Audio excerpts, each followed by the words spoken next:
नमस्कार, लाइव तक में आपका स्वागत है। मैं रुमान हाशमी। लोकसभा चुनाव के नतीजे सामने आ चुके हैं।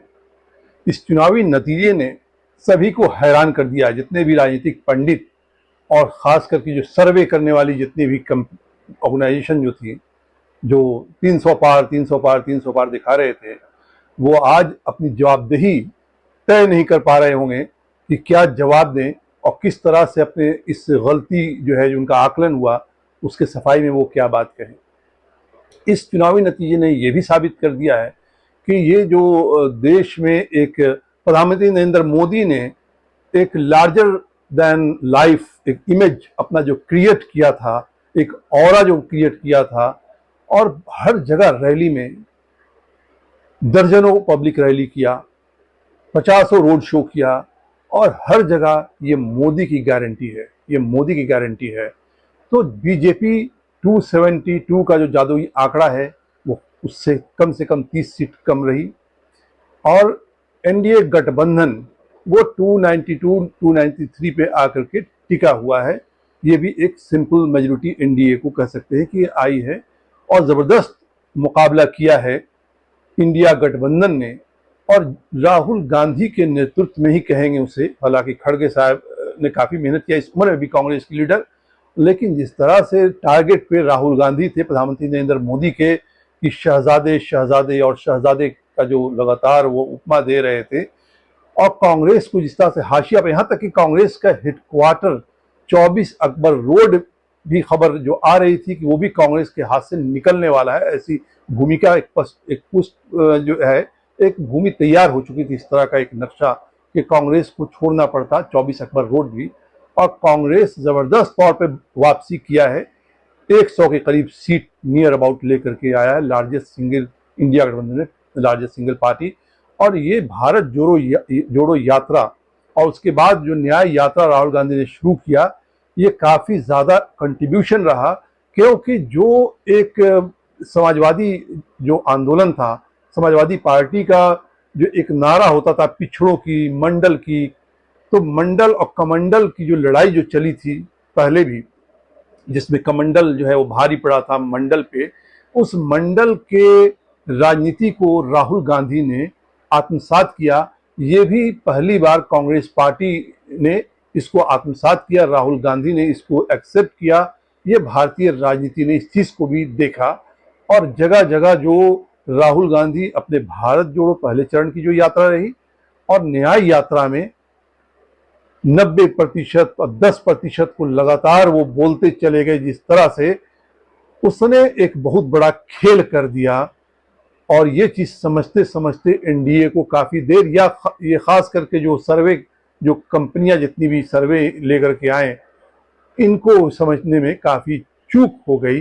जिस तरह से उत्तर प्रदेश में राजपूत समाज भी, फॉरवर्ड कास्ट की अगर बात करें, ब्राह्मण, खास करके यूथ वर्ग, युवा वर्ग टूट करके बीजेपी से अलग होकर के दिया इंडिया गठबंधन को, समाजवादी पार्टी और कांग्रेस के गठबंधन को दिया।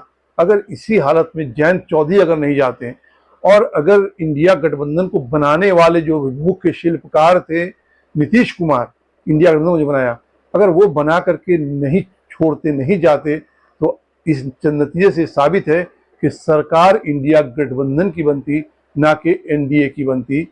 और अभी भी प्रधानमंत्री नरेंद्र मोदी ने पार्टी कार्यकर्ताओं को जो एड्रेस किया पार्टी बीजेपी दफ्तर में, उसमें पहली बार उनके भाषण में वो सारे मुद्दे छाए रहे जो जिन मुद्दों को राहुल गांधी और कांग्रेस उठा रही थी, या फिर इंडिया गठबंधन के दूसरे दल उठा रहे थे। बेरोजगारी का मुद्दा, महंगाई का मुद्दा, किसानों का मुद्दा, इन सारे मुद्दों को पहली बार टच किया अपने भाषण में चुनावी नतीजे आने के बाद।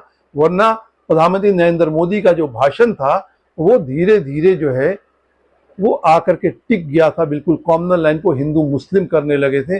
जब उनको लगा कि ये जो बैकवर्ड फॉरवर्ड की बात जो राहुल गांधी कर रहे थे, 90%, 10%, तो मंडल पे फिर एक कमंडल जो है वो लाने की कोशिश की, जिसको जनता ने नकार दिया। आज की हालत ये है कि ये कहना मुश्किल होगा कि अगर एनडीए की सरकार बनती है प्रधानमंत्री नरेंद्र मोदी के लीडरशिप में, तो ये कितने अस्थायी होगी।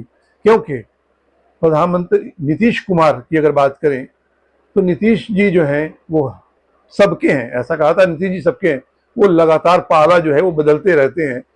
इसको लेकर के संशय जो है वो अमित शाह हो, प्रधानमंत्री नरेंद्र मोदी हैं, अमित शाह हो या नड्डा हो, इनका भी धड़कन जो है बढ़ा होगा। जिस तरह से अशोक सम्राट जो है जब मिलने गए नीतीश कुमार से, तो वो उनको कहा गया खाना खा रहे हैं अभी नहीं मिलेंगे, बाद में फोन करके उनको बुलाया। और शरद पवार, जो खबर है मीडिया में जो खबर आई है कि शरद पवार ने नीतीश कुमार से बात की और उनको उप प्रधानमंत्री का पद का ऑफर किया गया, उप प्रधानमंत्री पद, और ये कहा गया कि साथ में मनचाहा जो है जो भी आप पोर्टफोलियो लेना चाहिए, मंत्रालय लेना चाहिए तो लेंगे। और नीतीश कुमार ने कोई इनकार नहीं किया, ये भी खबर है, वो खामोशी से उन्होंने सुना है, अपनी प्रतिक्रिया उन्होंने नहीं दी है।